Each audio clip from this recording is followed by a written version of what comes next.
Hello once again welcome back to plus line. ഇന്നത്തെ video നമ്മൾ discuss ചെയ്യാൻ പോകുന്നത് +2 ബിസിനസ് സ്റ്റഡീസിലെ നിങ്ങൾ ഉറപ്പായും പഠിച്ചിരിക്കേണ്ട ഏറ്റവും പ്രധാനപ്പെട്ട 10 ചോദ്യങ്ങൾ വിത്ത് എക്സ്പ്ലനേഷൻ ആണ് ഈ ഒരു വീഡിയോയിൽ നമ്മൾ ഡിസ്കസ് ചെയ്യാൻ പോകുന്നത്.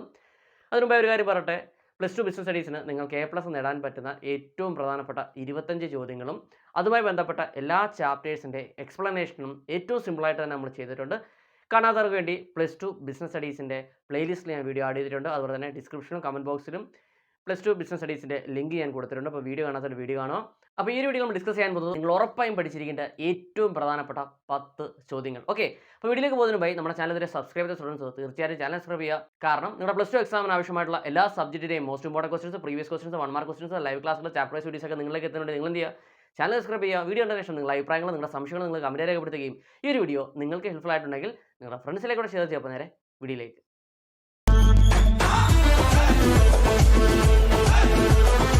First question, coordination is the essence of management, do you agree? ഏകോപനം എന്ന് പറയുന്നത് മാനേജ്മെന്റ് എസൻസ് ആണോ? എന്താണ് നിങ്ങളുടെ അഭിപ്രായം? ഡീറ്റെയിൽ ആയിട്ട് പഠിച്ചിരിക്കണം. കോർഡിനേഷൻ വളരെ ഇമ്പോർട്ടന്റ് ആണ്. അപ്പൊ എന്താണ് കോർഡിനേഷൻ എന്ന് ചോദിച്ചു കഴിഞ്ഞാൽ, ഒരു ഓർഗനൈസേഷന്റെ ലക്ഷ്യങ്ങൾ പൂർത്തീകരിക്കുവാൻ ആ ഒരു ഓർഗനൈസേഷന്റെ വിവിധ ഡിപ്പാർട്ട്മെന്റുകളെ സംയോജിപ്പിക്കുന്ന പ്രക്രിയയാണെന്ന് പറയുന്നത് കോഓർഡിനേഷൻ എന്ന് പറയുന്നത്. അപ്പൊ കോർഡിനേഷന്റെ പ്രാധാന്യം എന്തെല്ലാമാണ്? First one, growth in size ആണ്, അല്ലെ? അതായത് ധാരാളം ആളുകൾ ജോലി ചെയ്യുന്ന ഒരു വലിയ സ്ഥാപനമാണെങ്കിൽ ആ ഒരു സ്ഥാപനത്തിലെ വ്യക്തികളും ഡിപ്പാർട്ട്മെന്റുകളും തമ്മിലുള്ള ശരിയായ രീതിയിൽ മുന്നോട്ട് പോകണമെങ്കിൽ അവിടെ എന്താണ്, ഒരു കോർഡിനേഷൻ, ഒരു ഏകോപനം ആവശ്യമാണെന്ന് പറയുന്നു.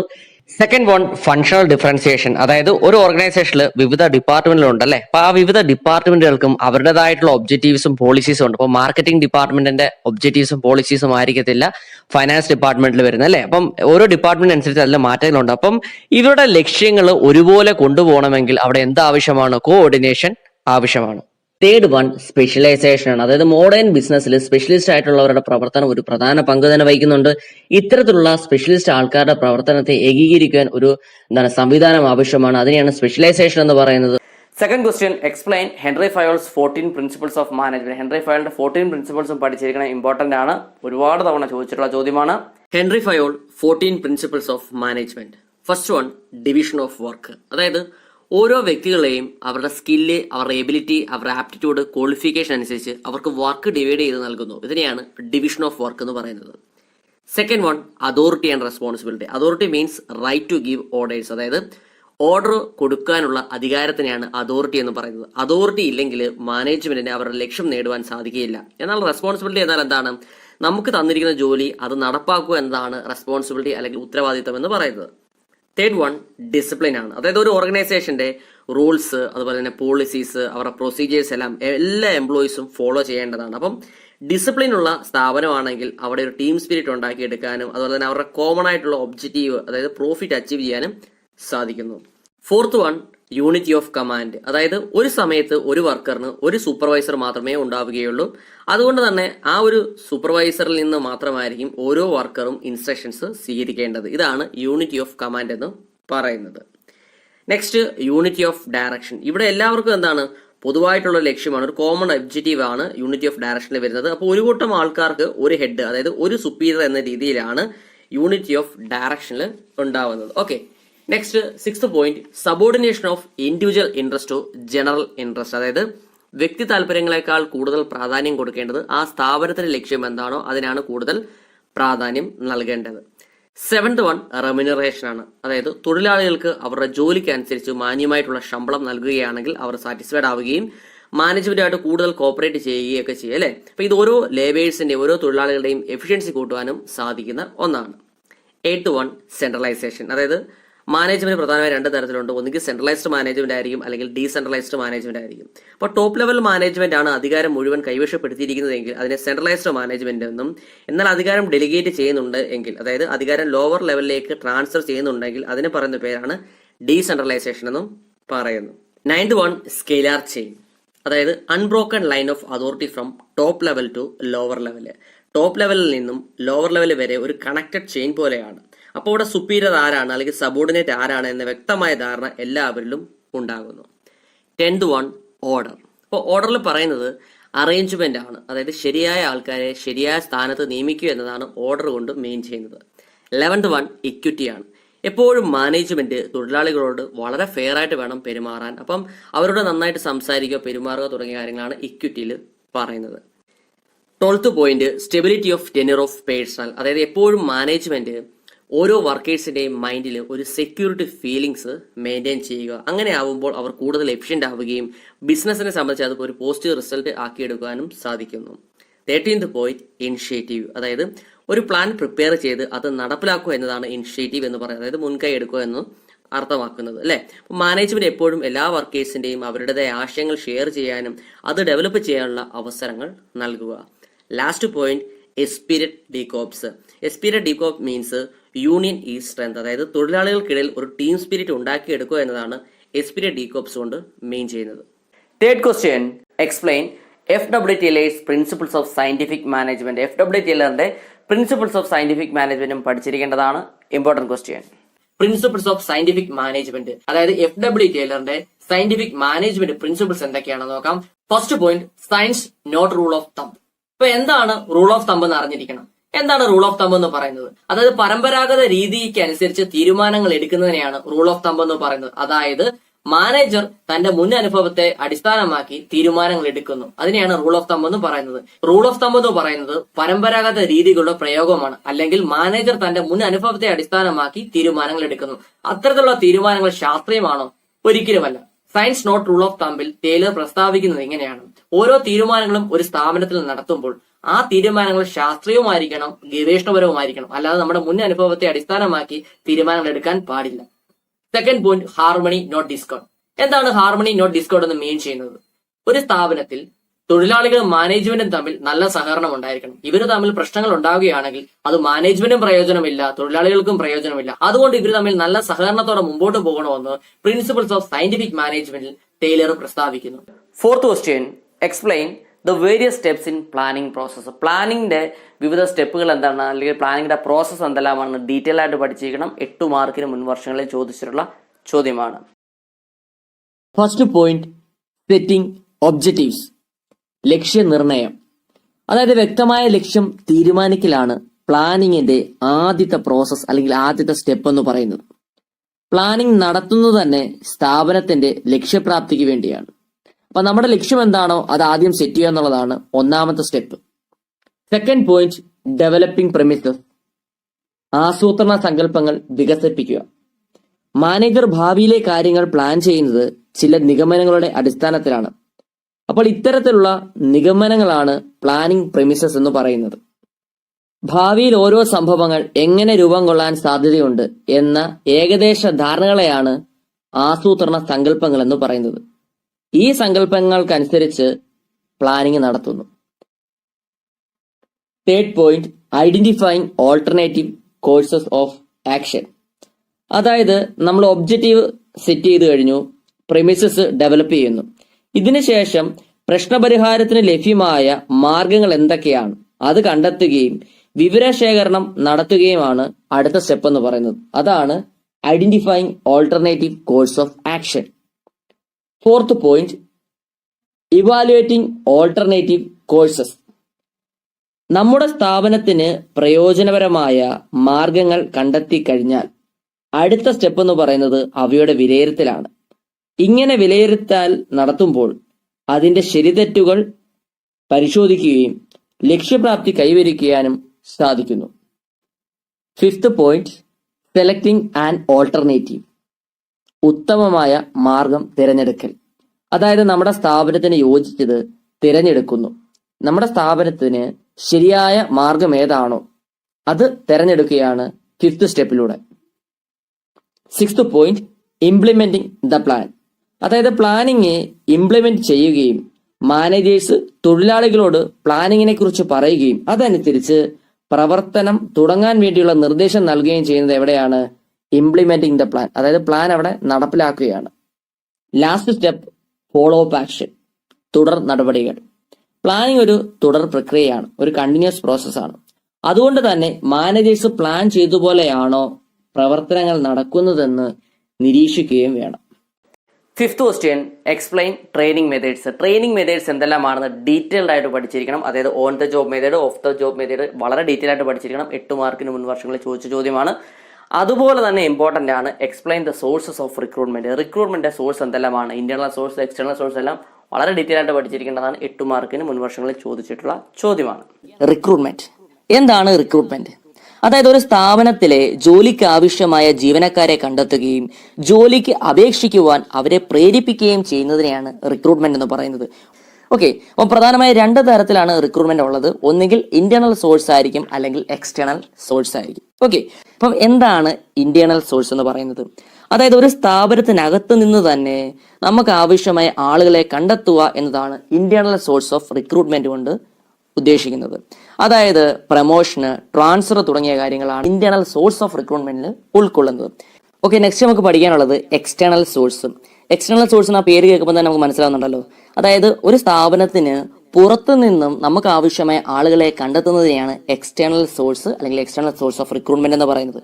ഏതൊക്കെയാണ് എക്സ്റ്റേണൽ സോഴ്സ് ഓഫ് റിക്രൂട്ട്മെന്റിൽ ഉള്ളത് നോക്കാം. ഫസ്റ്റ് വൺ, ഡയറക്റ്റ് റിക്രൂട്ട്മെന്റ്, അതായത് നേരിട്ടുള്ള നിയമനം. ചില സന്ദർഭങ്ങളിലൊക്കെ കമ്പനികൾ അവരുടെ സ്ഥാപനത്തിലുള്ള നോട്ടീസ് ബോർഡിൽ ഇന്ന പൊസിഷനിലേക്ക് ഒഴിവുണ്ടെന്നുള്ള ഒരു നോട്ടീസ് എഴുതി ഒട്ടിക്കാറുണ്ട്. ഇതിന്റെ അടിസ്ഥാനത്തിൽ ആളുകൾ അപേക്ഷ നൽകുകയും ഇന്റർവ്യൂവിന് ഹാജരാകുകയും ചെയ്യുന്ന രീതിയാണ് ഡയറക്റ്റ് റിക്രൂട്ട്മെന്റ് എന്ന് പറയുന്നത്. സെക്കൻഡ് വൺ, കാഷ്വൽ കോളേഴ്സ്, അതായത് ചില ബിസിനസ് സ്ഥാപനങ്ങൾ താൽക്കാലിക അടിസ്ഥാനത്തിൽ നിയമിക്കുന്നതിനായി അതിന് അനുയോജ്യമായ ആൾക്കാരുടെ ഡേറ്റാബേസ് സൂക്ഷിക്കാറുണ്ട്. അപ്പം ഏതെങ്കിലും ഒരു പൊസിഷനിൽ വേക്കൻ്റ് ആവുകയാണെങ്കിൽ, ഒഴിവ് വരുവാണെങ്കിൽ അവരുടെ ഡേറ്റാബേസിൽ സൂക്ഷിച്ചിരിക്കുന്ന വിവരം അനുസരിച്ച് ആ ഒരു എംപ്ലോയിയെ കണ്ടെത്തുകയാണ് ചെയ്യുന്നത്. തേർഡ് വൺ, അഡ്വർടൈസ്മെന്റ്, അതായത് പരിചയസമ്പത്തുള്ള ഉയർന്ന ജോലികൾക്ക് ആളുകളെ കണ്ടെത്തുന്നതിനുള്ള ഏറ്റവും മികച്ച രീതിയാണ് അഡ്വർടൈസ്മെന്റ് എന്ന് പറയുന്നത്. നമ്മൾ സ്ഥിരം പത്രങ്ങളിലൊക്കെ കാണാറുണ്ട് അല്ലെ, ഇന്ന ജോലിക്ക് ഒഴിവുണ്ട്, ഇന്ന ക്വാളിഫിക്കേഷൻ ഉള്ള ഒരാളായിരിക്കണം. അപ്പൊ അത്തരത്തിലുള്ള ഒരു എക്സ്റ്റേണൽ സോഴ്സ് ഓഫ് റിക്രൂട്ട്മെന്റ് ആണ് അഡ്വർടൈസ്മെന്റ് എന്നും പറയുന്നത്. ഫോർത്ത് വൺ, എംപ്ലോയ്മെന്റ് എക്സ്ചേഞ്ചസ്, അതായത് റിക്രൂട്ട്മെന്റിനുള്ള നല്ലൊരു സോഴ്സാണ് എംപ്ലോയ്മെന്റ് എക്സ്ചേഞ്ച് എന്ന് പറയുന്നത്. തൊഴിൽ തേടുന്നവരെയും അതുപോലെ തന്നെ ജീവനക്കാരെ ആവശ്യമുള്ളവരെയും പരസ്പരം ബന്ധപ്പെടുത്തുകയാണ് എംപ്ലോയ്മെന്റ് എക്സ്ചേഞ്ച് ചെയ്യുന്നത്. ഫിഫ്ത്ത് വൺ, ക്യാമ്പസ് റിക്രൂട്ട്മെന്റ്, അതായത് നമ്മൾ പഠിച്ച സ്കൂള്, കോളേജ് എന്നിവിടങ്ങളിൽ റിക്രൂട്ട്മെന്റിനുള്ള സൗകര്യം ഒരുക്കുന്നു. ഈ സ്ഥാപനങ്ങളിൽ നിന്നും പാസ്സായി പുറത്തു വരുന്ന വിദ്യാർത്ഥികൾക്കിടയിൽ നിന്നും റിക്രൂട്ട്മെന്റ് നടത്താവുന്നതാണ്. Sixth one, placement agencies and personal consultants, അതായത് തൊഴിലുടമയെ പ്രതിനിധീകരിച്ചുകൊണ്ട് തന്നെ ആ ഒരു സ്ഥാപനത്തിന് ആവശ്യമായ തൊഴിലാളികളെ കണ്ടെത്തുകയും അതിനുള്ള മൊത്ത പ്രവർത്തനങ്ങൾ ഏറ്റെടുക്കുകയും ചെയ്യുന്നു പേഴ്സണൽ ഏജൻസീസ് അല്ലെങ്കിൽ പേഴ്സണൽ കൺസൾട്ടൻസ് വഴി. ഇതിന് അവരൊരു നിശ്ചിത ഫീസ് ഈടാക്കുകയും ചെയ്യുന്നു. Seventh point, recommendations of present employees, അതായത് നിലവിലെ ജീവനക്കാരുടെ ശുപാർശകളെ റിക്രൂട്ട്മെന്റിന്റെ ഒരു പ്രധാന സോഴ്സായി തന്നെ കണക്കാക്കുന്നു. അതുകൊണ്ട് തന്നെ അവരുടെ റെക്കമെൻഡേഷൻസ് പ്രകാരമുള്ള തൊഴിലാളികളെ നിയമിക്കുന്നത് കൊണ്ട് തന്നെ നിലവിലുള്ള ജീവനക്കാരുടെ മനോവീര്യം വർദ്ധിപ്പിക്കാനും സാധ്യമാകുന്നു. എയ്ത്ത് പോയിന്റ്, ലേബർ കോൺട്രാക്ടേഴ്സ്, അതായത് നമ്മുടെ സ്ഥാപനത്തിന് ആവശ്യമെങ്കിൽ സ്കിൽഡ് ലേബർ അല്ലെങ്കിൽ സെമി സ്കിൽഡ് ലേബർ അല്ലെങ്കിൽ അൺസ്കിൽഡ് ലേബേഴ്സ് ആണെങ്കിൽ പോലും ലേബർ കോൺട്രാക്ടർ വഴി അനുയോജ്യമായ ആളുകളെ ആവശ്യമുള്ള സ്ഥലങ്ങളിൽ എത്തിക്കുവാൻ ലേബർ കോൺട്രാക്ടേഴ്സിലൂടെ സാധ്യമാകുന്നു. Ninth point, advertising on televisions, അതായത് നമ്മുടെ സ്ഥാപനങ്ങളിൽ ഇന്ന പൊസിഷനിലേക്ക് വേക്കൻസി ഉണ്ടെന്നും പറഞ്ഞ് നമ്മൾ ടെലിവിഷനിലൂടെ പരസ്യപ്പെടുത്തുന്നു. ലാസ്റ്റ് പോയിന്റ്, വെബ് പബ്ലിഷിംഗ്, അതായത് ഇന്റർനെറ്റിലൂടെ നമ്മുടെ സ്ഥാപനത്തിന് ആവശ്യമായ തൊഴിലാളികളെ കണ്ടെത്തുകയാണ്. അതായത് ഇപ്പോൾ നൗക്കറി ഉണ്ട് അല്ലെങ്കിൽ ജോബ് സ്ട്രീറ്റ് തുടങ്ങിയ സൈറ്റ് വഴി നമുക്ക് ആവശ്യമായ തൊഴിലാളികളെ കണ്ടെത്താൻ സാധിക്കുന്നു. Okay, next, methods of training. എന്തെല്ലാമാണ് ട്രെയിനിങ്ങിന്റെ മെത്തേഡ്സ് അല്ലെങ്കിൽ രീതികൾ നോക്കാം. പ്രധാനമായി 2 തരത്തിലുള്ള മെത്തേഡ്സ് ആണ് വരുന്നത്. ഓൺ ദ ജോബ് മെത്തേഡും അതുപോലെ തന്നെ ഓഫ് ദ ജോബ് മെത്തേഡും. എന്താണ് ഓൺ ദ ജോബ് മെത്തേഡ്? അതായത് ജോലി സ്ഥലത്ത് ഒരു സൂപ്പർവൈസറുടെ മേൽനോട്ടത്തിൽ ജോലികൾ ചെയ്തു പഠിക്കുന്ന രീതിയാണ് ഓൺ ദ ജോബ് മെത്തേഡ് എന്ന് പറയുന്നത്. ഫസ്റ്റ് വൺ, അപ്രന്റീസ്ഷിപ്പ് പ്രോഗ്രാം, അതായത് ഒരു തൊഴിലാളിക്ക് ആവശ്യമായ അറിവും അതുപോലെ തന്നെ ടെക്നിക്കൽ നോളജും നേടുന്നതിനായി ഒരു മാസ്റ്റർ വർക്കറിന്റെ കീഴിൽ അല്ലെങ്കിൽ വൈദഗ്ധ്യം നേടിയ ഒരു തൊഴിലാളിയുടെ കീഴിൽ ട്രെയിനിയായി വർക്ക് ചെയ്യുന്നതിനെയാണ് അപ്രന്റീസ്ഷിപ്പ് പ്രോഗ്രാം എന്ന് പറയുന്നത്. സെക്കൻഡ് വൺ, കോച്ചിങ്, അതായത് ജോലി സംബന്ധമായ അറിവുകൾ നേടുന്നതിനായി സൂപ്പർവൈസർ ജീവനക്കാരന് പറഞ്ഞു കൊടുക്കുന്നത് കോച്ചിങ്ങിലൂടെയാണ്. അതുപോലെ ജീവനക്കാരൻ അയാളുടെ അതായത് ആ പുതിയതായി വന്ന ആളുടെ കുറവുകൾ മനസ്സിലാക്കുകയും അത് പരിഹരിക്കുവാനും കോച്ചിങ്ങിലൂടെ സാധ്യമാക്കുന്നു. തേർഡ് വൺ, ഇന്റേൺഷിപ്പ് ട്രെയിനിങ്, അതായത് വിദ്യാഭ്യാസ സ്ഥാപനങ്ങളും ബിസിനസ് സ്ഥാപനങ്ങളും സഹകരിച്ച് തെരഞ്ഞെടുത്ത ഉദ്യോഗാർത്ഥികൾക്ക് ട്രെയിനിങ് നൽകുന്നതാണ് ഇന്റേൺഷിപ്പ് ട്രെയിനിങ് എന്ന് പറയുന്നത്. ലാസ്റ്റ് വൺ, ജോബ് റൊട്ടേഷൻ, വിവിധ പ്രവർത്തികളിൽ സാമർഥ്യം നേടാൻ വേണ്ടി ചിലപ്പോൾ ഒരു തൊഴിലാളിയെ മാറി മാറി സ്ഥാപനത്തിലെ പല ജോലികൾ ഏൽപ്പിക്കുകയും പരിശീലിപ്പിക്കുകയും ചെയ്യുന്നതിനെയാണ് ജോബ് റൊട്ടേഷൻ എന്ന് പറയുന്നത്. Okay, next method off the job method. അതായത് ജോലി സ്ഥലത്തിന് പുറത്തു വച്ച് ജോലിക്കാർക്ക് നൽകുന്ന പരിശീലന രീതിയാണ് ഓഫ് ദ ജോബ് മെത്തേഡ് എന്ന് പറയുന്നത്. ജോലി ചെയ്യുന്നതിന് മുമ്പ് തന്നെ പഠിക്കുക എന്നതാണ് ഓഫ് ദ ജോബ് മെത്തേഡിന്റെ ലക്ഷ്യമെന്നും പറയുന്നത്. പ്രധാനപ്പെട്ട ഓഫ് ദ ജോബ് മെത്തേഡ്സ് ഏതൊക്കെയാന്ന് നോക്കാം. First one, class room lectures അല്ലെങ്കിൽ കോൺഫറൻസ്. അതായത് ആ ജോലി സംബന്ധമായ കൂടുതൽ വിവരങ്ങൾ അറിയുന്നതിനായി ക്ലാസ് റൂം ലെക്ചേഴ്സ്, അതായത് ക്ലാസ്സിൽ വെച്ച് തന്നെ ആ ഒരു കൂടുതൽ വിവരങ്ങൾ അല്ലെങ്കിൽ റൂൾസ് അല്ലെങ്കിൽ പ്രൊസീജിയേഴ്സ് അല്ലെങ്കിൽ അതിന്റെ മെത്തേഡ്സ് എന്തൊക്കെയാണെന്നും വിശകലനം ചെയ്ത് നൽകുന്നു. Second one, film. അതായത് ദൃശ്യങ്ങളിലൂടെ ആ ഒരു ജോലിക്ക് ആവശ്യമായ ട്രെയിനിങ് നൽകുന്ന രീതിയാണ് ഫിലിമിലൂടെ. Third one, case study. അതായത് ട്രെയിനിങ്ങിൽ പങ്കെടുക്കുന്ന വ്യക്തികൾക്ക് ഓരോ സാങ്കല്പിക പ്രശ്നങ്ങൾ അല്ലെങ്കിൽ സാഹചര്യങ്ങൾ നൽകുകയും ഈ പ്രശ്നങ്ങൾക്ക് പരിഹാരം കണ്ടെത്തുവാൻ അവരോട് തന്നെ നിർദ്ദേശിക്കുകയും ചെയ്യുന്നു. ഇങ്ങനെ സ്വയം പരിഹാരം കണ്ടെത്തുന്നതിലൂടെ ട്രെയിനികൾക്ക് യഥാർത്ഥ സാഹചര്യങ്ങളിൽ ഉണ്ടാകുന്ന പ്രശ്നങ്ങൾ അനായാസം പരിഹരിക്കുവാനും സാധ്യമാകുന്നു കേസ് സ്റ്റഡിയിലൂടെ. Fourth one, computer modelling. അതായത് ജോലിയുടെ യഥാർത്ഥ സാഹചര്യം കമ്പ്യൂട്ടറിൽ ആവിഷ്കരിച്ച് അതിലൂടെ ട്രെയിനിങ് നടത്തുന്ന രീതിയാണ് കമ്പ്യൂട്ടർ മോഡലിംഗ് എന്ന് പറയുന്നത്. ഇത് വളരെ താരതമ്യേന ചെലവ് കുറഞ്ഞ ഒരു ട്രെയിനിങ് രീതിയുമാണ്. Fifth one, vestibule training. അതായത് ക്ലാസ് മുറിയിൽ തന്നെ ഒരു യഥാർത്ഥ ജോലി സാഹചര്യം സൃഷ്ടിക്കപ്പെടുകയും ജീവനക്കാർക്ക് പരിശീലനത്തിനായി അതിന്റെ ഉപകരണങ്ങൾ നൽകുകയും ചെയ്യുന്നതാണ് vestibule training. Last one, programmed instructions. അതായത് തൊഴിലാളികളുടെ സ്പെസിഫിക് ആയിട്ടുള്ള സ്കില്ല് അല്ലെങ്കിൽ ജനറൽ നോളേജ് വർദ്ധിപ്പിക്കുന്നതിന് വേണ്ടി ഇൻഫർമേഷനെ പല മീനിങ് യൂണിറ്റ് ആക്കി ഡിവൈഡ് ചെയ്യുകയും അതിനെ പിന്നീട് ലോജിക്കലായിട്ടുള്ള അല്ലെങ്കിൽ സീക്വൻഷ്യൽ ഓർഡറിലായിട്ട് അറേഞ്ച് ചെയ്യുകയും ചെയ്യുന്നതിനെയാണ് പ്രോഗ്രാംഡ് ഇൻസ്ട്രക്ഷൻ എന്ന് പറയുന്നത്. Sixth question, explain the various steps in staffing process. Staffing പ്രോസസ്സിന്റെ വിവിധ സ്റ്റെപ്പുകൾ എന്തെല്ലാമാണ്, വിവിധ ഘട്ടങ്ങൾ എന്തെല്ലാമാണെന്ന് പഠിച്ചിരിക്കണം. ഇതും 8 മാർക്കിന് ചോദിച്ചിട്ടുള്ള ചോദ്യമാണ്, ഇമ്പോർട്ടന്റ് ആണ്. Steps in staffing process. Staffing പ്രോസസ്സിന്റെ സ്റ്റെപ്സ് ഏതൊക്കെയാണെന്ന് നോക്കാം. First one, estimating the manpower requirements. അതായത് നിലവിലെ നമ്മുടെ സ്ഥാപനത്തിൽ എത്ര തൊഴിലാളികളെ ആവശ്യമുണ്ട്, അതുപോലെ തന്നെ ഭാവിയിൽ എത്ര തൊഴിലാളികളെ ആവശ്യം വന്നേക്കാൻ തുടങ്ങിയ കാര്യങ്ങളിൽ നമ്മൾ ആദ്യം തന്നെ തീരുമാനമെടുക്കുന്നു. Second one, recruitment. റിക്രൂട്ട്മെന്റ് എന്ന് പറയുന്നത് ഒരു സ്ഥാപനത്തിലെ ജോലിക്ക് ആവശ്യമായ ജീവനക്കാരെ കണ്ടെത്തുകയും ആ ജോലിക്ക് അപേക്ഷിക്കുവാൻ അവരെ പ്രേരിപ്പിക്കുകയും ചെയ്യുന്നതിനെയാണ് റിക്രൂട്ട്മെന്റ് എന്ന് പറയുന്നത്. Third step, selection. അപേക്ഷകരിൽ നിന്നുള്ള അപേക്ഷകളെല്ലാം ലഭിച്ചു കഴിയുന്നതോടെയാണ് സെലക്ഷന്റെ പ്രോസസ്സ് ആരംഭിക്കുന്നത്. അപ്പോൾ ആ ഒരു അപേക്ഷയിൽ യോഗ്യതയില്ലാത്ത ആളുകൾ ഉണ്ടെങ്കിൽ അവരെ ഒഴിവാക്കാനുള്ള ശ്രമമാണ് സെലക്ഷൻ ടെസ്റ്റിൽ വരുന്നത്. അതുപോലെ തന്നെ ഈ അപേക്ഷകർക്കിടയിൽ നിന്ന് തന്നെ ഒന്നോ ഒന്നിലധികമോ പേർക്ക് ജോലി വാഗ്ദാനം ചെയ്യുന്ന ഒരു പ്രവൃത്തിയാണ് എന്ത്, സെലക്ഷൻ എന്നും പറയുന്നത്. Fourth one, placement and orientation. Placement എന്ന് പറയുന്നത് തിരഞ്ഞെടുക്കപ്പെട്ട ഒരാളെ ജോലിയിൽ പ്രവേശിപ്പിക്കുന്നതിനെയാണ് പ്ലേസ്മെന്റ് എന്ന് പറയുന്നത്. എന്നാൽ ഓറിയന്റേഷൻ എന്ന് പറയുന്നതോ തിരഞ്ഞെടുത്ത ജീവനക്കാരെ ആ ഒരു ഓർഗനൈസേഷന്റെ നിയമങ്ങളും പോളിസീസും ആ ഒരു വ്യക്തിക്ക് ഫെമിലിയർ ആക്കി നൽകുന്നതിനെയാണ് ഓറിയന്റേഷൻ എന്ന് പറയുന്നത്. Fifth one, training and development. അതായത് മികച്ച പ്രകടനം കാഴ്ചവെക്കുന്നതിന് ജീവനക്കാരുടെ അറിവും അവരുടെ കഴിവും ആ ജോലിയോടുള്ള അവരുടെ മനോഭാവം തുടങ്ങിയവ മെച്ചപ്പെടുത്തുവാൻ വേണ്ടി നൽകുന്നതാണ് ട്രെയിനിങ്. എന്നാൽ ഡെവലപ്മെന്റ് എന്ന് പറയുന്നതോ ഒരു ജീവനക്കാരന്റെ എല്ലാ അർത്ഥത്തിലുമുള്ള വളർച്ച ഉൾക്കൊള്ളുന്നതാണ് ഡെവലപ്മെന്റ് എന്ന് പറയുന്നത്. Sixth point, performance appraisal. അതായത് ഒരു ജീവനക്കാരന്റെ കൃത്യനിർവഹണം മുൻ നിശ്ചയിച്ച നിലവാരം അനുസരിച്ചാണോ എന്ന് പരിശോധിക്കുന്നതിനാണ് performance appraisal. Seventh point, promotion and career planning. അതായത് ഒരു ജീവനക്കാരനെ ഉയർന്ന സ്ഥാനത്തേക്ക് മാറ്റുക എന്നതാണ് പ്രമോഷൻ എന്ന് പറയുന്നത്. സ്പെഷ്യലൈസേഷൻ ഉപയോഗപ്പെടുത്തുവാനുള്ള അവസരം നൽകുകയും ഒരു ഓർഗനൈസേഷനിൽ വളരുവാൻ അവരെ പ്രോത്സാഹിപ്പിക്കുകയും ചെയ്യുന്നു. Eighth point, compensation. ജോലിയുടെ സ്വഭാവം, അതുപോലെ തന്നെ റിസ്ക് ഫാക്ടേഴ്സ്, അവരുടെ റെസ്പോൺസിബിലിറ്റി, അതുപോലെ തന്നെ അവരുടെ ക്വാളിഫിക്കേഷൻസ് മുതലായവയുടെ അടിസ്ഥാനത്തിൽ ജീവനക്കാർക്ക് വേതനം അല്ലെങ്കിൽ ശമ്പളം, മറ്റ് ആനുകൂല്യങ്ങൾ എന്നിവ നിർണ്ണയിക്കുന്നത് കോമ്പൻസേഷനിൽ ഉൾപ്പെടുന്നു. Seventh question, briefly explain the elements of directing function. അതായത് ഡയറക്റ്റിംഗ് ഫംഗ്ഷന്റെ എലമെന്റ്സ് എന്തെല്ലാമാണെന്ന് ഡീറ്റെയിൽഡ് ആയിട്ട് പഠിച്ചിരിക്കണം. എലമെന്റ്സ് ഓഫ് ഡയറക്റ്റിംഗ് എന്തെല്ലാമാണ് ഡയറക്റ്റിംഗിന്റെ ഘടകങ്ങൾ എന്ന് നോക്കാം. First one, supervision. Second one, motivation. Third one, leadership. Fourth one, communication. എന്താണ് സൂപ്പർവിഷൻ? അതായത് കീഴ് ജീവനക്കാരുടെ പ്രവർത്തനങ്ങളെ നിരീക്ഷിക്കുകയും അവർക്ക് ലഭ്യമായ റിസോഴ്സുകൾ പരമാവധി ഉപയോഗം ഉറപ്പുവരുത്തുകയും ചെയ്യുന്നതിന് ആവശ്യമായ നിർദ്ദേശങ്ങൾ തൊഴിലാളികൾക്ക് നൽകുകയും അതിലൂടെ ലക്ഷ്യം നേടിയെടുക്കുക എന്നതാണ് സൂപ്പർവിഷന്റെ പ്രധാന ധർമ്മം. ഇനി എന്തെല്ലാമാണ് സൂപ്പർവിഷന്റെ ഇമ്പോർട്ടൻസ് എന്ന് നോക്കാം. ഫസ്റ്റ് വൺ, ഒരു സൂപ്പർവൈസർ എല്ലാ ദിവസവും തൊഴിലാളികളുമായി സംസാരിക്കുന്നത് കൊണ്ട് തന്നെ അവരുമായി ഒരു സൗഹൃദ ബന്ധം നിലനിർത്തുവാൻ സാധിക്കുന്നു. സെക്കൻഡ് വൺ, മാനേജ്മെന്റിന്റെയും തൊഴിലാളികളുടെയും ഇടയിൽ ഒരു ഇടനിലക്കാരനായി സൂപ്പർവൈസർ പ്രവർത്തിക്കുന്നു. തേർഡ് വൺ, തൊഴിലാളികൾക്കിടയിലെ ഐക്യം അഥവാ യൂണിറ്റി നിലനിർത്തുവാൻ സൂപ്പർവൈസർ ഒരു പ്രധാന പങ്ക് തന്നെ വഹിക്കുന്നുണ്ട്. ഫോർത്ത് വൺ, മുൻനിശ്ചയിച്ച പ്രകാരമുള്ള ലക്ഷ്യം അടിസ്ഥാനമാക്കി ജോലിയുടെ പ്രകടനം ഉറപ്പാക്കുന്നു. ഫിഫ്ത്ത് വൺ, തൊഴിലാളികൾക്ക് ആവശ്യമായ ഓൺ ദ ജോബ് ട്രെയിനിങ് നൽകുവാൻ സൂപ്പർവൈസറിന് കഴിയുന്നു. നെക്സ്റ്റ് പോയിന്റ്, സ്ഥാപനത്തിലെ തൊഴിലാളികളെ സ്വാധീനിക്കുന്നതിൽ സൂപ്പർവൈസറി ലീഡർഷിപ്പ് ഒരു പ്രധാന പങ്ക് തന്നെ വഹിക്കുന്നുണ്ട്. ലാസ്റ്റ് പോയിന്റ്, ഒരു നല്ല സൂപ്പർവൈസർ തൊഴിലാളി ചെയ്ത ജോലികൾ വിശകലനം ചെയ്യുകയും അവർക്ക് ആവശ്യമായ പ്രതികരണങ്ങളും നിർദ്ദേശങ്ങളും നൽകുവാനും കഴിയുന്നുണ്ട്.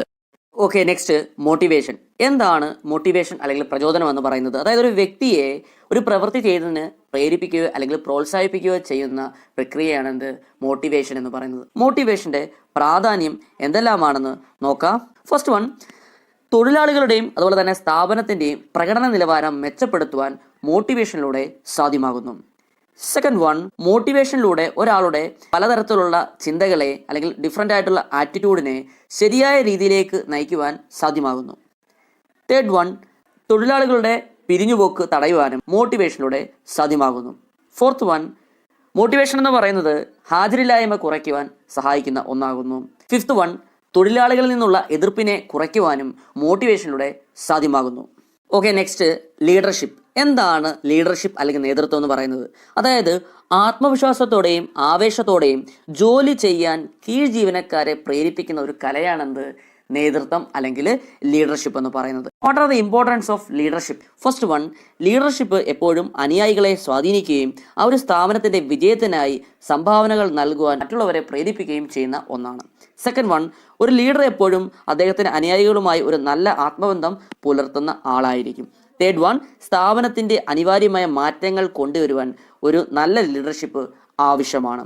ഫോർത്ത് വൺ, സ്ഥാപനത്തിൽ തർക്കങ്ങൾ ഒഴിവാക്കാൻ ലീഡർഷിപ്പ് ആവശ്യമാണ്. ഫിഫ്ത്ത് വൺ, ഒരു നല്ല നേതാവ് എപ്പോഴും അദ്ദേഹത്തിന്റെ അനുയായികളെ പരിശീലിപ്പിക്കുന്നു. തനിക്ക് ശേഷം ആ ഒരു സ്ഥാനത്തേക്ക് വരാൻ കഴിവുള്ളവരെ പ്രോത്സാഹിപ്പിക്കുകയും അതുപോലെ സഹായിക്കുകയും ചെയ്യുന്നു. Next, communication. എന്തെല്ലാമാണ് കമ്മ്യൂണിക്കേഷന്റെ ഇമ്പോർട്ടൻസ് അല്ലെങ്കിൽ പ്രാധാന്യം എന്ന് നോക്കാം. ഫസ്റ്റ് വൺ, ആശയവിനിമയം ഏകോപനത്തിന്റെ അടിസ്ഥാന ഘടകമായി മാറുന്നു. സെക്കൻഡ് വൺ, സ്ഥാപനത്തിന്റെ സുഗമമായ പ്രവർത്തനത്തിൽ സഹായിക്കുന്ന ഒന്നാണെന്ത്? കമ്മ്യൂണിക്കേഷൻ എന്ന് പറയുന്നത്. തേർഡ് വൺ, ഒരു സ്ഥാപനത്തിൽ തീരുമാനങ്ങൾ എടുക്കുന്നതിന്റെ അടിസ്ഥാനമാണെന്ത്? കമ്മ്യൂണിക്കേഷൻ എന്ന് പറയുന്നത്. ഫോർത്ത് വൺ, മാനേജ്മെന്റിന്റെ കാര്യക്ഷമത വർദ്ധിപ്പിക്കാൻ കമ്മ്യൂണിക്കേഷനിലൂടെ സാധ്യമാകുന്നു. ഫിഫ്ത്ത് വൺ, സഹകരണവും അതുപോലെ തന്നെ വ്യാവസായികമായ സമാധാനവും പ്രോത്സാഹിപ്പിക്കുന്നു. സിക്സ്ത് വൺ, ഒരു ബെറ്റർ കമ്മ്യൂണിക്കേഷനിലൂടെ മികച്ച നേതൃത്വം സാധ്യമാകുന്നു. ലാസ്റ്റ് വൺ, ആത്മസംതൃപ്തിക്ക് മോട്ടിവേഷനിലൂടെ സാധ്യമാകും. Eighth question, what are the factors affecting the choice of capital structure and factors affecting the requirement of working capital? Okay, അപ്പം ക്യാപിറ്റൽ സ്ട്രക്ചറിനെ അഫക്ട് ചെയ്യുന്ന ഫാക്ടേഴ്സ് എന്തെല്ലാമാണെന്ന് പഠിച്ചിരിക്കണം. അതുപോലെ തന്നെ വർക്കിംഗ് ക്യാപിറ്റൽ റിക്വയർമെന്റ്സിനെ അഫക്ട് ചെയ്യുന്ന ഫാക്ടേഴ്സ് എന്തെല്ലാമാണെന്ന് പഠിച്ചിരിക്കണം. ഇത് രണ്ട് ഇമ്പോർട്ടൻ്റ് ആണ്. 8 മാർക്കിന് റിപ്പീറ്റേഷൻ വന്നിട്ടുള്ള ചോദ്യമാണ്. ക്യാപിറ്റൽ സ്ട്രക്ചർ, അതായത് ഉടമസ്ഥയുടെ അടിസ്ഥാനത്തിൽ ബിസിനസ് ഫിനാൻസിനെ രണ്ടായി തിരിക്കാം. ഓണേഴ്സ് ഫണ്ട് എന്നും ബോറോഡ് ഫണ്ട് എന്നും. ഓണേഴ്സ് ഫണ്ട് എന്ന് പറയുന്നത് equity, share capital, preference share, reserves and surplus തുടങ്ങിയവയാണ് ഓണേഴ്സ് ഫണ്ട് എന്ന് പറയുന്നത്. എന്നാൽ ബോറോഡ് ഫണ്ട് എന്ന് പറയുന്നത് ലോൺസ്, ഡിബഞ്ചേഴ്സ്, ഡിപ്പോസിറ്റ്സ് തുടങ്ങിയവയാണ് ബോറോഡ് ഫണ്ട് എന്ന് പറയുന്നത്. ഓണേഴ്സ് ഫണ്ടിന്റെയും അതുപോലെ തന്നെ ബോറോഡ് ഫണ്ടിന്റെയും ഒരു മിശ്രിത രൂപമാണ് ക്യാപിറ്റൽ സ്ട്രക്ചർ എന്ന് പറയുന്നത്. Factors affecting the choice of capital structure. Capital സ്ട്രക്ചറിനെ ബാധിക്കുന്ന ഘടകങ്ങൾ എന്തെല്ലാമാണെന്ന് നോക്കാം. First one, cash flow positions. അതായത് കടമെടുക്കുന്നതിന് മുമ്പ് ആ ഒരു കമ്പനിയിലേക്കുള്ള ക്യാഷ് ഫ്ലോയുടെ തോത് കണക്കിലാക്കുക. Second one, interest coverage ratio. ഒരു കമ്പനിയുടെ എബിറ്റ്, അതായത് പലിശയ്ക്കും നികുതിക്കും മുമ്പുള്ള വരുമാനത്തെ ഇൻട്രസ്റ്റ് കൊണ്ട് ഡിവൈഡ് ചെയ്യുന്നതാണ് എന്ത്? ഇൻട്രസ്റ്റ് കവറേജ് റേഷ്യോ എന്ന് പറയുന്നത്. തേർഡ് വൺ, ഡെപ്റ്റ് സർവീസ് കവറേജ് റേഷ്യോ. ഒരു ബിസിനസ് സൃഷ്ടിക്കുന്ന ലാഭവും ബാധ്യതകളും നിറവേറ്റുന്നതിനാവശ്യമായ മൊത്തം പണവുമായി താരതമ്യപ്പെടുത്തുന്നതാണ് ഡെപ്റ്റ് സർവീസ് കവറേജ് റേഷ്യോ.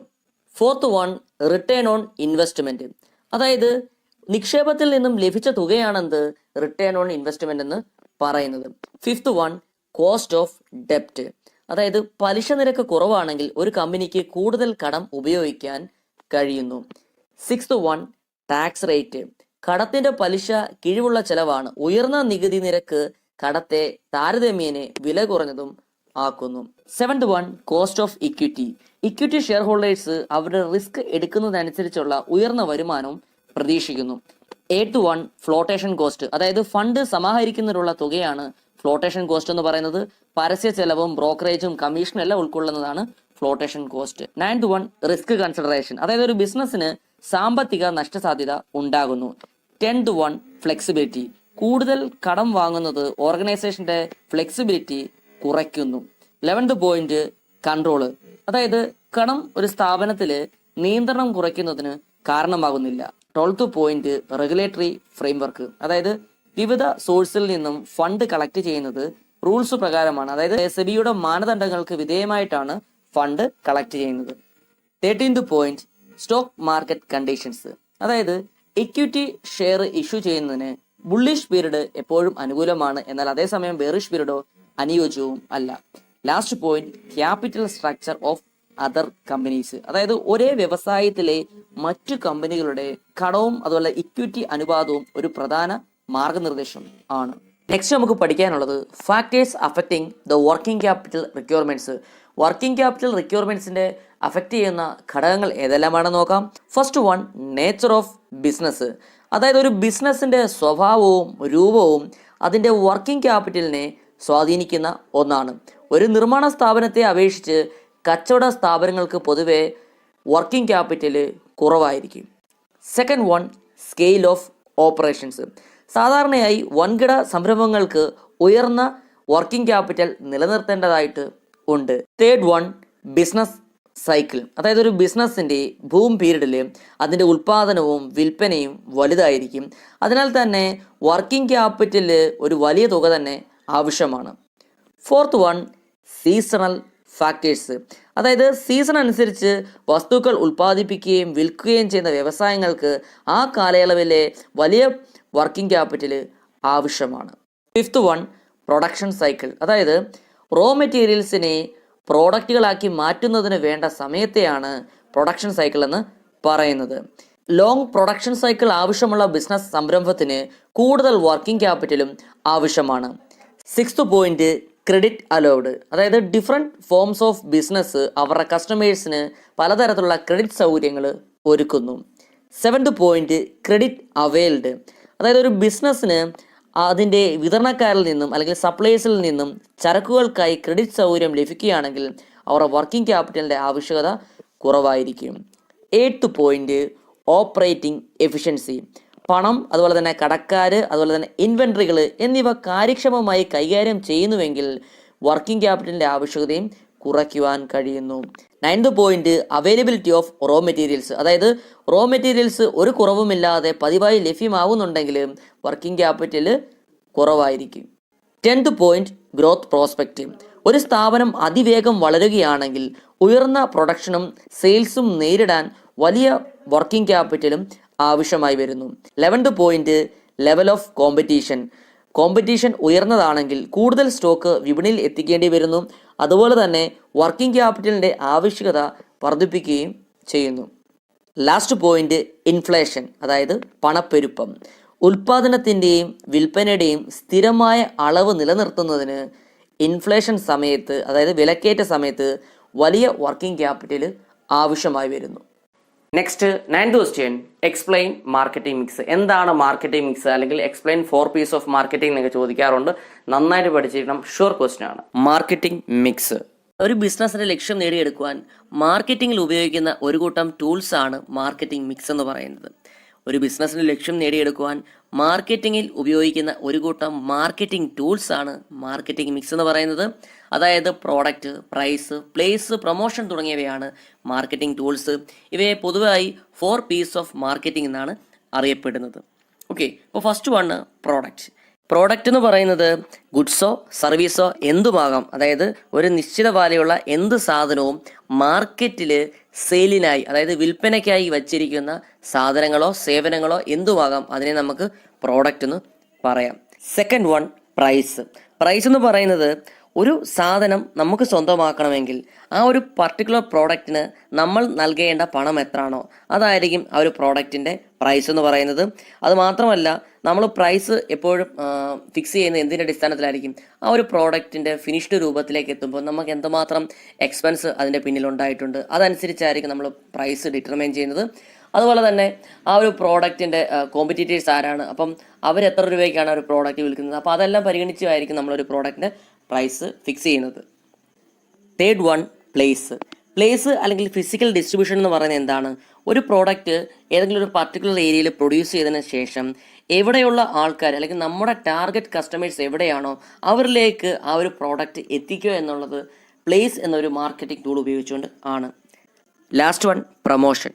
അതായത് പുതിയൊരു പ്രോഡക്റ്റ് മാർക്കറ്റിൽ എത്തുമ്പോൾ ആ ഒരു പ്രോഡക്റ്റ് എന്താണെന്ന് മറ്റുള്ളവർക്ക് മനസ്സിലാക്കി കൊടുക്കുകയും ആ പ്രോഡക്റ്റ് വാങ്ങുവാൻ അവരെ പ്രേരിപ്പിക്കുകയും ചെയ്യുന്നു. അതിനെയാണ് പ്രൊമോഷൻ എന്ന് പറയുന്നത്. പ്രൊമോഷന് വേണ്ടി നമുക്ക് അഡ്വർടൈസിങ് അല്ലെങ്കിൽ പേഴ്സണൽ പ്രൊമോഷൻ ടെക്നിക്സ് ആയ പ്രൈസ് ഡിസ്കൗണ്ട് അല്ലെങ്കിൽ ഫ്രീ സാമ്പിൾസ് തുടങ്ങിയ മാർഗങ്ങളിലൂടെ നമ്മുടെ പ്രോഡക്റ്റ് മാക്സിമം കസ്റ്റമേഴ്സിലേക്ക് എത്തിക്കാൻ സാധിക്കുന്നു. Last question, explain the factors affecting the pricing of A product. ഒരു പ്രോഡക്റ്റിന്റെ പ്രൈസിനെ അഫക്റ്റ് ചെയ്യുന്ന ഫാക്ടേഴ്സ് എന്തെല്ലാമാണ്, ഒരു പ്രോഡക്റ്റിനെ വില നിശ്ചയിക്കുന്നതിനെ അഫക്റ്റ് ചെയ്യുന്ന ഘടകങ്ങൾ എന്തെല്ലാമാണെന്ന് പഠിച്ചിരിക്കണം. ഇതും 8 മാർക്കിന് ചോദിച്ചിട്ടുള്ള ചോദ്യമാണ്. Factors affecting price determination. First one, product cost. അതായത് ഒരു പ്രോഡക്റ്റിന്റെ വിലയെ ബാധിക്കുന്ന പ്രധാന ഘടകം പ്രോഡക്റ്റ് കോസ്റ്റ് തന്നെയാണ് അല്ലേ. അപ്പം അതിന്റെ ഉൽപ്പാദന ചെലവ്, അതിന്റെ വിതരണത്തിനുണ്ടാകുന്ന ചെലവ്, അതിന്റെ വിൽപ്പനയിൽ അതായത് സെല്ലിങ്ങിൽ ഉണ്ടാകുന്ന കോസ്റ്റ് തുടങ്ങിയവ അനുസരിച്ചാണ് ഒരു പ്രോഡക്റ്റിന്റെ കോസ്റ്റ് എന്ന് പറയുന്നത്. Second one, the utility and demand. അതായത് ഒരു പ്രോഡക്റ്റിൻ്റെ വില നിശ്ചയിക്കുമ്പോൾ അതിൻ്റെ ഡിമാൻഡ് ഒരു പ്രധാന ഘടകം തന്നെയാണ്. ഡിമാൻഡ് കൂടുതലാണെങ്കിൽ നമുക്ക് അതിൻ്റെ വില കൂട്ടിയാലും പ്രശ്നമൊന്നുമില്ല. പക്ഷേ ഡിമാൻഡ് കുറവാണെങ്കിൽ നമുക്ക് വില കുറയ്ക്കുന്നതായിരിക്കും നമ്മുടെ സെയിൽ കൂട്ടാൻ സഹായിക്കുന്നത്. Third one, the extent of competition in the market. അതായത് നമ്മുടെ പ്രോഡക്റ്റിന് കടുത്ത കോമ്പറ്റീഷൻ നേരിടുകയാണെങ്കിൽ ആ ഒരു പ്രോഡക്റ്റിൻ്റെ വില കൂട്ടുന്നതിൽ വലിയ കാര്യമില്ല അല്ലേ. കാര്യം നമുക്ക് ശക്തമായ എതിരാളികളുണ്ട്. നമ്മുടെ അതേ ഫീച്ചേഴ്സുള്ള പ്രോഡക്റ്റുകൾ മറ്റു കമ്പനികൾ വില കുറച്ച് വിൽക്കുകയാണെങ്കിൽ നമ്മൾ വില കൂട്ടിയിട്ട് കാര്യമുണ്ടോ? ഒരിക്കലുമില്ല. Fourth one, government and legal regulations. അതായത് ഗവൺമെൻറ് നിശ്ചയിച്ചിരിക്കുന്ന നിയന്ത്രണങ്ങൾ മറികടന്ന് ഒരു പ്രോഡക്റ്റിൻ്റെ വില കൂട്ടുവാൻ സാധ്യമല്ല. Fifth one, pricing objectives. അതായത് ഒരു ബിസിനസ്സിൻ്റെ പ്രധാന ലക്ഷ്യം എന്ന് പറയുന്നത് എന്താണ്? പ്രോഫിറ്റ് മാക്സിമൈസ് ചെയ്യുക എന്നാണ് അല്ലേ. അപ്പം ചുരുങ്ങിയ കാലയളവിൽ തന്നെ പ്രോഫിറ്റ് മാക്സിമം ആക്കണമെങ്കിൽ പ്രൈസ് കൂട്ടി നമുക്ക് വിൽക്കാൻ സാധിക്കും. മറിച്ച് ഒരു ലോങ് ടൈമിൽ അതായത് ഒരു ദീർഘകാലത്തിനുള്ളിൽ നമുക്ക് പ്രോഫിറ്റ് മാക്സിമൈസ് ചെയ്താൽ മതിയെങ്കിൽ നമുക്ക് ആ ഒരു പ്രോഡക്റ്റിനെ വില കുറച്ച് കൊടുക്കാനും സാധിക്കും. Last point, marketing methods. അതായത് മാർക്കറ്റിംഗിൽ ഉപയോഗിക്കുന്ന വിവിധതരം ടെക്നിക്സ് ഒരു പ്രോഡക്റ്റിൻ്റെ പ്രൈസിനെ ബാധിക്കുന്ന ഘടകങ്ങളാണ്. അതായത് ഒരു പ്രോഡക്റ്റിൻ്റെ ഡിസ്ട്രിബ്യൂഷൻ, അതായത് വിതരണത്തിലാണെങ്കിലും അതിൻ്റെ ക്വാളിറ്റിയിലാണെങ്കിലും അതിനാവശ്യമായ അഡ്വർടൈസിങ്ങിലാണെങ്കിലും സെയിൽസ് പ്രൊമോഷൻ ആണെങ്കിലും നമ്മുടെ പ്രോഡക്റ്റിന് ആവശ്യമായ ക്രെഡിറ്റ് ഫെസിലിറ്റീസ്, കസ്റ്റമർ സർവീസ് തുടങ്ങിയ ടെക്നിക്സുകൾ ഒരു പ്രോഡക്റ്റിൻ്റെ പ്രൈസിനെ അഫക്റ്റ് ചെയ്യുന്ന ഘടകങ്ങളാണ്. ഓക്കെ, ഇന്ന് നമ്മൾ ഡിസ്കസ് ചെയ്തത് +2 ബിസിനസ് സ്റ്റഡീസിൻ്റെ ഏറ്റവും പ്രധാനപ്പെട്ട 10 ചോദ്യങ്ങൾ വിത്ത് എക്സ്പ്ലനേഷൻ ആണ്. അപ്പോൾ ഈ ഒരു വീഡിയോ നിങ്ങൾക്ക് ഹെൽപ്ഫുൾ ആയിട്ടുണ്ടെങ്കിൽ നിങ്ങളുടെ ഫ്രണ്ട്സിലൂടെ ഷെയർ ചെയ്യുക. അതുപോലെ തന്നെ ഇതുമായി ബന്ധപ്പെട്ട നോട്ട്സ് നിങ്ങൾക്ക് ആവശ്യമാണെങ്കിൽ ഇവിടെ ഡിസ്ക്രിപ്ഷനിൽ നമ്മുടെ വാട്സ്ആപ്പ് ടെലിഗ്രാം ഗ്രൂപ്പിൽ ലിങ്ക് ഞാൻ കൊടുത്തിട്ടുണ്ട്. നിങ്ങൾക്ക് അവിടെ ജോയിൻ ചെയ്ത് നോട്ട്സ് കളക്ട് ചെയ്യാവുന്നതാണ്. അപ്പോൾ പുതിയൊരു വീഡിയോയുമായി വീണ്ടും കാണാം. Till then it's me Vivek Vijayan signing out. Okay, thank you.